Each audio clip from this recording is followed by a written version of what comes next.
is Mr. Hannu Halinen, who is Finland's ambassador to the Arctic. The floor is yours.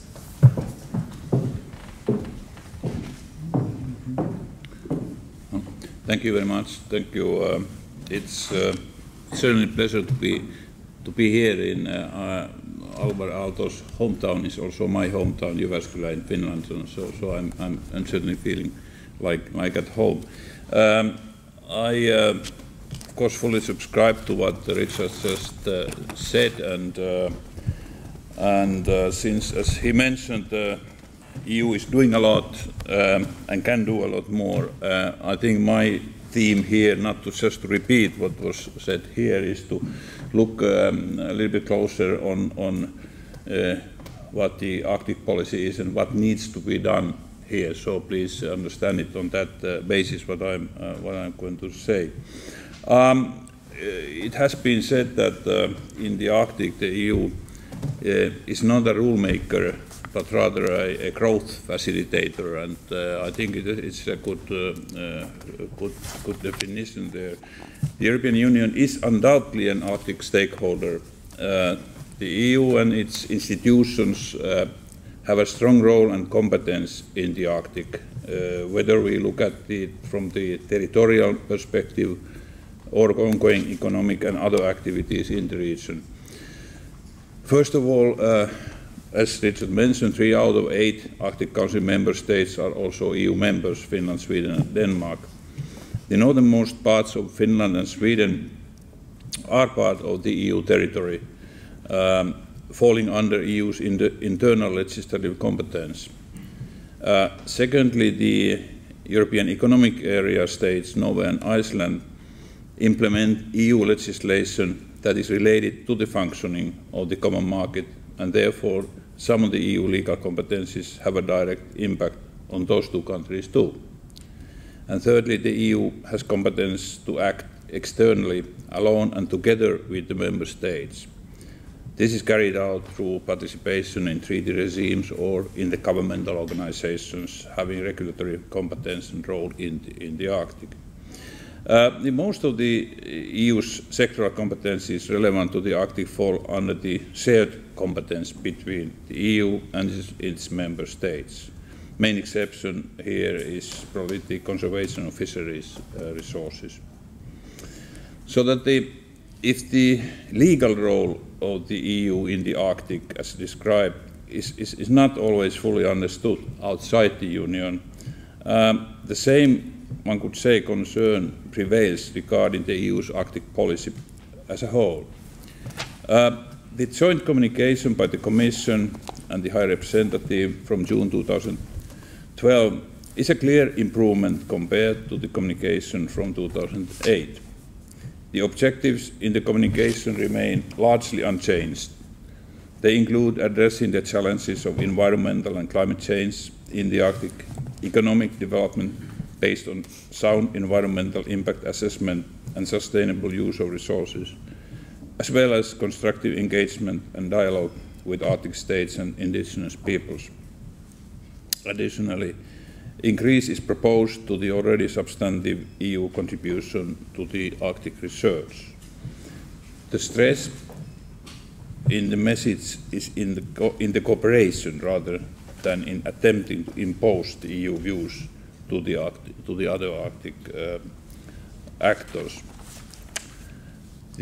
Compared to the Finnish Arctic strategy, which is rather new, it is from last year, and this Finnish strategy contains the policy vision, sectoral priorities and goals, as well as concrete actions to address the set objectives and implement the vision. The communication appears more as a progress report with some policy elements, which, however, do not yet constitute a clear vision of the EU in the region. It is a fact that the EU is doing a lot in the Arctic, but the guiding vision for all these activities needs perhaps to be better understood, both inside and outside the Union. The Council conclusions request, as Richard mentioned, further development of an integrated and coherent Arctic policy by December next year, and also to ensure effective synergies between EU funding instruments in the Arctic. I think these are very, very important findings by the Council. A clear indication of the need for a coherent and understandable EU Arctic policy is the process attached to the EU application to achieve observer status in the Arctic Council.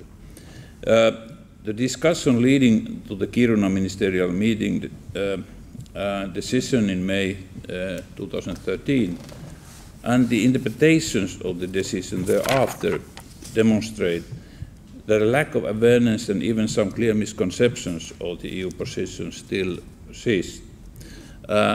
It is sometimes perhaps rather difficult to understand that we have had so many years discussion on the observer application by the European Union, when at the same time the Union Commission has been a full member on the Barents Euro-Arctic Council, which is part of the Arctic area itself, as well as a very active member on the Northern Dimension partnerships. So that, as I said,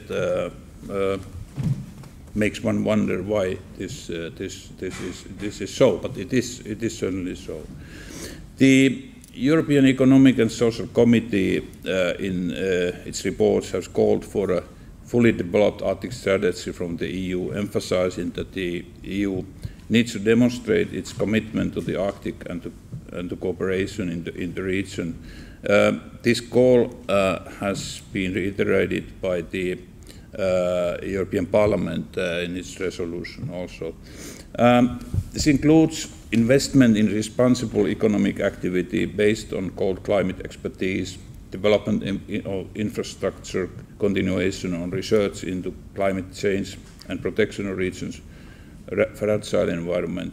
These priorities should be clearly linked with the Europe 2020 strategy for growth, as well as other programs such as Innovation Union and Horizon 2020. And to ensure credible implementation of the EU Arctic policy, resources in the EU budget, such as the Northern Periphery Arctic Programme mentioned by Richard, and the new partnership instrument and other Arctic research programs and activities should be perhaps more effectively coordinated. A plan of action with setting benchmarks could perhaps be envisaged attached to the new financial framework. And in this context, special attention should be given also to the Northern Dimension partnerships, and particularly we feel to the transport and logistics partnership in this context. The new Finnish Arctic strategy, as the old one, includes a special chapter on EU's role in the Arctic. This is the only national Arctic strategy what I can see with dealing specifically with the EU in a special chapter. For us, it remains crucial to re-establish the EU as an Arctic stakeholder and reinforce its Arctic role.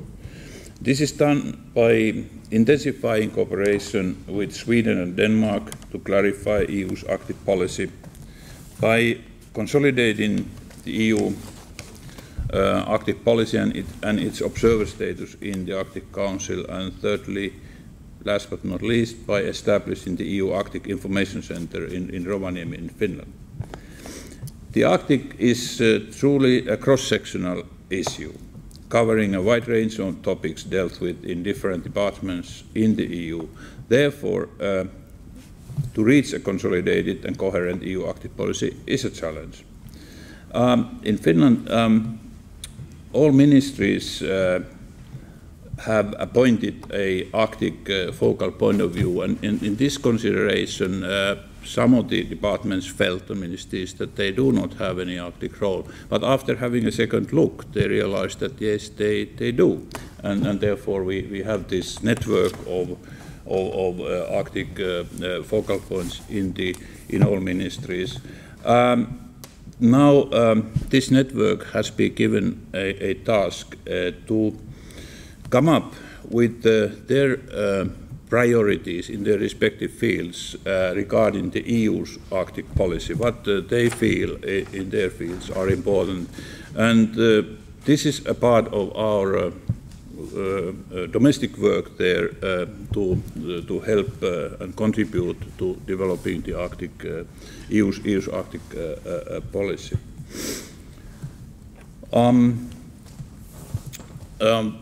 In Finland, we have, as was mentioned, proposed the establishment of a EU Arctic Information Center to contribute more effectively, efficiently in reaching out to EU citizens, decision makers, and institutions, while at the same time making EU policies more visible and understandable outside the EU. This process has taken a long time, but now in September, the final report of the so-called preparatory action is expected to be published. We are looking forward to the launching of the center at the same time without any more delays. Well, finally, EU's Arctic policy needs to be commensurate with its economic, social, and political role in the Arctic region. Important steps have been taken during the last 6 years, as mentioned, but the work still continues. Thank you very much.